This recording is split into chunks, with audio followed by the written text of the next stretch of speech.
ये world second child है। इसके पहले में जो स्टैनफोर्ड में किया उसका साइज एग्जैक्टली पता नहीं है, रिपोर्ट में नहीं है, बट उन्होंने जायंट ट्यूमर कहा है।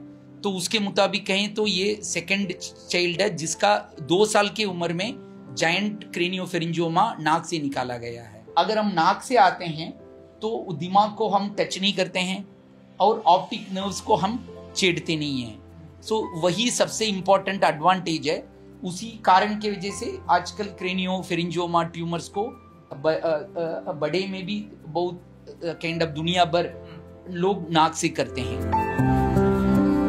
ये सेंटर पॉइंट पे होता है। और दूसरा कि इसके होने की वजह क्या होती है और परेशानी आगे क्या बढ़ती है?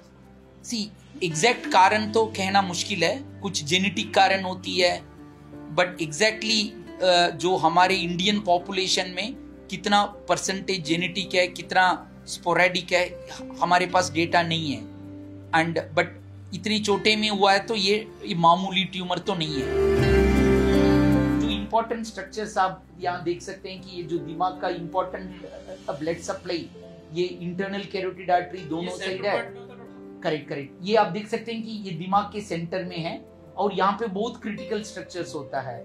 यहाँ पे पिट्यूटरी होती है जिसका ऑलरेडी बच्चे में कमी था, हार्मोन्स की कमी था, और पीडियाट्रिक एंडोक्राइनोलॉजी डॉक्टर हार्मोन का रिप्लेसमेंट कर रहे हैं। और हाइपोथैलेमस यहाँ पे जो होती है, जो दिमाग ने इसको लिफ्ट, जो इस ट्यूमर ने लिफ्ट किया हुआ है, और ऑप्टिक काइसम भी लिफ्ट किया हुआ है, वो इतने बड़े ट्यूमर में वो दिखता नहीं है।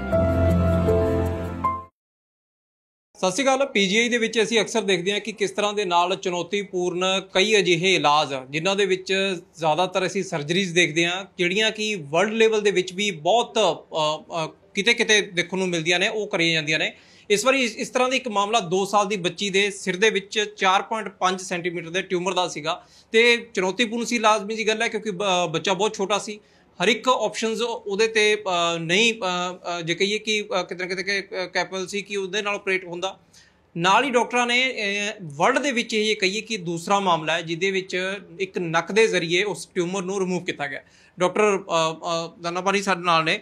डॉक्टर साहब, जिस तरह से ये ऑपरेशन था, पहले तो कि जो सिर में ट्यूमर्स होते हैं आमतौर पर हम देखते हैं कि ऑपरेट होते हैं, इसमें नाक से करना ही ज़रूरी था और चुनौती क्या थी कि अगर बाहर से इसको किया जाता?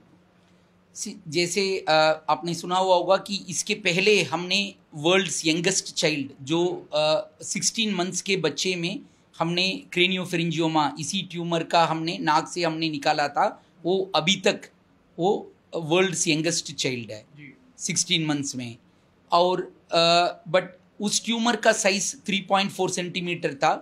हम 4 सेंटीमीटर के बड़ा ट्यूमर को जायंट ट्यूमर हम कहते हैं।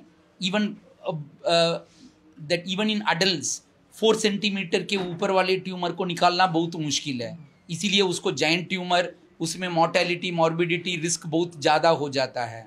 और इतनी छोटे बच्चे में जायंट ट्यूमर्स को बारे में बात करें तो ये वर्ल्ड सेकंड चाइल्ड है। इसके पहले में जो स्टैनफोर्ड में किया उसका साइज एग्जैक्टली पता नहीं है, रिपोर्ट में नहीं है, बट उन्होंने जायंट ट्यूमर कहा है। तो उसके मुताबिक कहें तो ये सेकंड चाइल्ड है जिसका 2 साल की उम्र में जायंट क्रेनियोफेरिंजियोमा नाक से निकाला गया है। तो सर, तस्वीरों के रास्ते अगर थोड़ा समझा पाएँ कि आखिर कहाँ पे ट्यूमर था और किस तरह से आपने फिर उसको रिमूव किया है?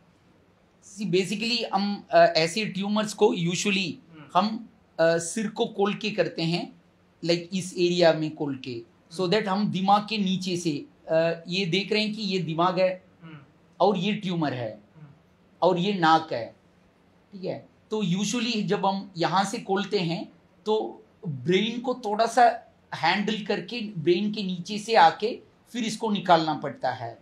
तो उसमें दिमाग का हैंडलिंग होती है और ऑप्टिक नर्व्स, जो नस का जो नर्व्स है, जो विशन का जो नर्व्स है, उसको भी थोड़ा बहुत छेड़ना पड़ता है।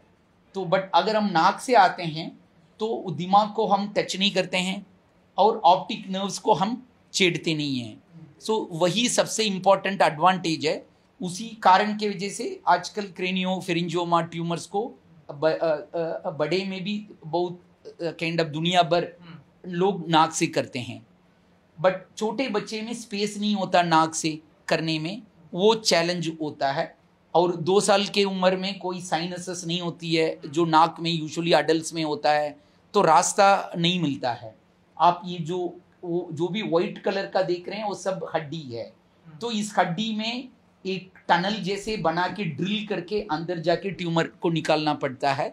तो इसमें टेक्निकल एक्सपर्टाइज भी ज़रूरत है, और ऐसे सीटी एंजियोग्राफी, नेविगेशन, ये सब रिलाई करके धीरे धीरे हमें बहुत केयरफुली करना पड़ता है। तो इसीलिए ये बहुत चैलेंजिंग होता है। और इस सर्जरी को एक टीम हम हमारे पीजीआई के हॉस्पिटल के बहुत सारे डॉक्टर्स का टीम ने हमने मिल के किया है।